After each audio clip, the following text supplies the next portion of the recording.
नमः शिवाय। हर हर महादेव। हमारे चैनल गोल्ड वाइब 10 में आपका स्वागत है। आज मैं आपको एक ऐसी कथा सुनाती हूँ जो मन को प्रफुल्लित कर देती है। भोलेनाथ और माता पार्वती की कृपा पाने के लिए आओ सुनते हैं सोमवार व्रत कथा। ओम नमः शिवाय। एक साहूकार बहुत ही धनवान था। उसके यहाँ किसी प्रकार की कोई कमी नहीं थी, परंतु पुत्र न होने के कारण वह अत्यंत दुखी था। वह इसी चिंता में दिन रात रहता था। इसलिए वह पुत्र की कामना के लिए प्रति सोमवार को शिव जी का व्रत और पूजन किया करता था। सायंकाल को जाकर शिव जी के मंदिर में दीपक जलाया करता था।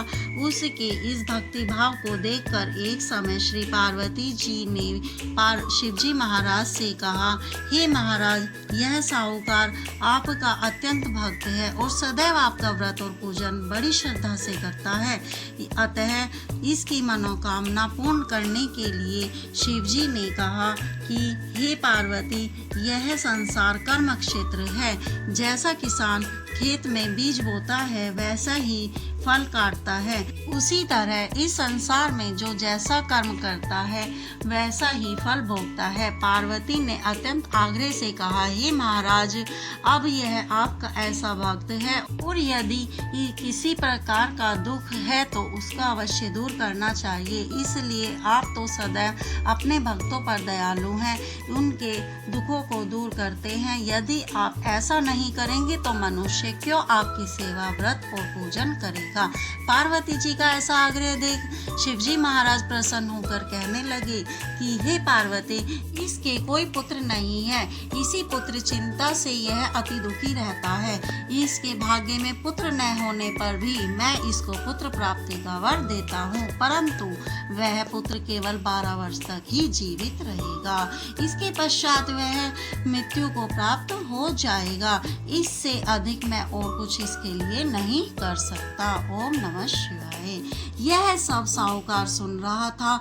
इससे उसको न कुछ प्रसन्नता हुई और न कुछ दुख हुआ। वह पहले जैसा ही शिवजी महाराज का सोमवार का व्रत और पूजन करता रहा।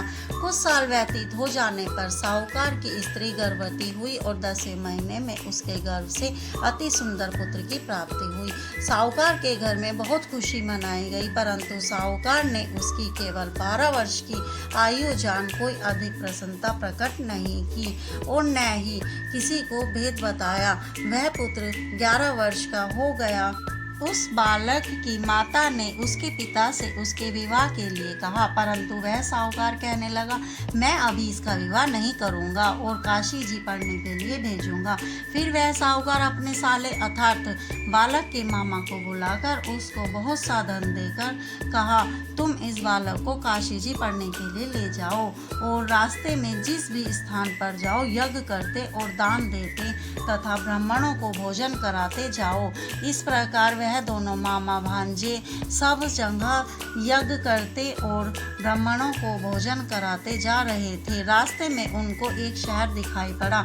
उस शहर के राजा की कन्या का विवाह था और दूसरे राजा का लड़का जो विवाह के लिए बारात लेकर आया था वह एक आंख से काना था। इस लड़के के पिता को इस बात की बड़ी चिंता थी कि कहीं वर को देखकर कन्या के माता पिता विवाह में किसी प्रकार की अड़चन पैदा न कर दें। इस कारण जब उसने अति सुंदर सेठ के लड़के को देखा तो मन में विचार किया, क्यों न दरवाजे के समय इस लड़के को वर का काम ले लिया जाए। ऐसा विचार कर राजा ने इस लड़के और उसके मामा से कहा तो वह राजी हो गए और साहूकार के लड़के को स्नान आदि कराकर वर के कपड़े पहना तथा घोड़ी पर चढ़ा दरवाजे पर ले गए और बड़ी शांति से सब कार्य हो गया। अब वर के पिता ने सोचा कि यदि विवाह कार्य भी इसी लड़के से करा दिया जाए तो क्या बुराई है। ऐसा विचार कर उसके मामा से कहा, यदि आप फेरों और कन्यादान का काम भी करा दे तो आपकी बड़ी कृपया होगी। हम इसके बदले आपको बहुत धन देंगे। उन्होंने यह भी स्वीकार कर लिया और विवाह कार्य बहुत अच्छी तरह से हो गया। परंतु जिस समय लड़का जाने लगा तो उसने राजकुमारी की चुंदड़ी के पल्ले पर लिख दिया कि तेरा विवाह मेरे साथ हुआ है, परंतु जिस राजकुमार के साथ तुमको भेजेंगे वह एक आंख से काना है और मैं तो काशी जी पढ़ने जा रहा हूँ। उस राजकुमारी ने जब चुंदड़ी पर ऐसा लिखा हुआ पाया तो उसने राजकुमार के साथ जाने से इनकार कर दिया और कहा कि यह मेरा पति नहीं है, मेरा विवाह इसके साथ नहीं हुआ है, मेरा पति तो काशी जी पढ़ने गया है। राजकुमारी के माता पिता ने अपनी कन्या को विदा नहीं किया और बारात वापस चली गई। उधर सेठ का लड़का और मामा काशी जी पहुंच गए। वहां जाकर उन्होंने यज्ञ और लड़के ने पढ़ना शुरू कर दिया। जब लड़के की आयु 12 साल की हो गई तब उन्होंने एक दिन यज्ञ रचा रखा था कि उस लड़के ने मामा से कहा, मामा जी आज मेरी तबीयत कुछ ठीक नहीं है। मामा ने कहा, अंदर जाओ सो जाओ। लड़का अंदर जाकर सो गया और थोड़ी देर में उसके प्राण निकल गए। जब उसके मामा ने आकर देखा कि वह मर गया है तो उसको बड़ा दुख हुआ और उसने सोचा कि मैं अभी रोना पीटना मचा दूंगा तो यज्ञ का कार्य अधूरा रह जाएगा।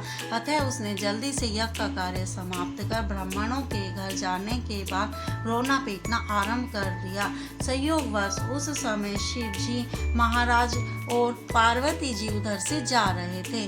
जब उन्होंने जोर जोर से रोने पीटने की आवाज़ सुनी तो पार्वती जी शिव जी को आग्रह करके उसके पास ले गई और उस सुंदर बालक को मरा हुआ देखकर कहने लगी कि महाराज यह तो उस सेठ का लड़का है जो आपके वरदान से हुआ था।